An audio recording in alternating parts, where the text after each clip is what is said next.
একটা কন্যা যখন আসে পৃথিবীতে, ইসলাম বলে ওই ঘরটা বরকতময়। এরপর যখন বড় হতে শুরু করে, ইসলাম বলে বাবা যদি এই মেয়েকে ভালো পাত্রের হাতে তুলে দেয়, বাবার জন্য জান্নাতের দরজাকে খুলে দেয় কে? তারপর সে যখন কারো বধূ হয়ে কারো ঘরে যায়, ইসলাম বলে খয়রুকুম লি আহলিহি, তোমাদের মধ্যে ওই ব্যক্তি আল্লাহর কাছে সেরা যে তার স্ত্রীর কাছে সেরা। কার কাছে সেরা? আপনি আল্লাহর কাছে পছন্দনীয় হতে হলে আগে আপনার স্ত্রীর কাছে পছন্দনীয় হতে হবে। আপনার স্ত্রী যদি আপনার A+ দেয়, আপনি আল্লাহর কাছেও, কথা বুঝে নাই বোধহয়।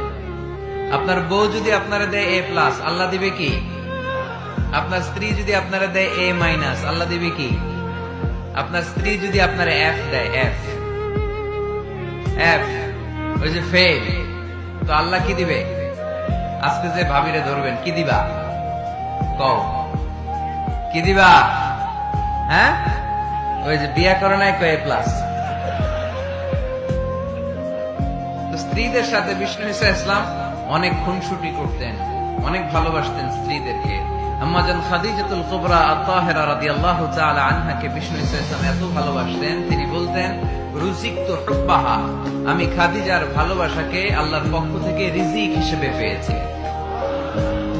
খাদিজাতুল কুবরা আত-তাহেরা রাদিয়াল্লাহু তাআলা আনহার ইন্তেকালের পরে উনি খাদিজাতুল কুবরা আত-তাহেরা রাদিয়াল্লাহু তাআলা আনহার বান্ধবীদের বাড়িতে কুরবানির গোশত হাদিয়া পাঠাতেন।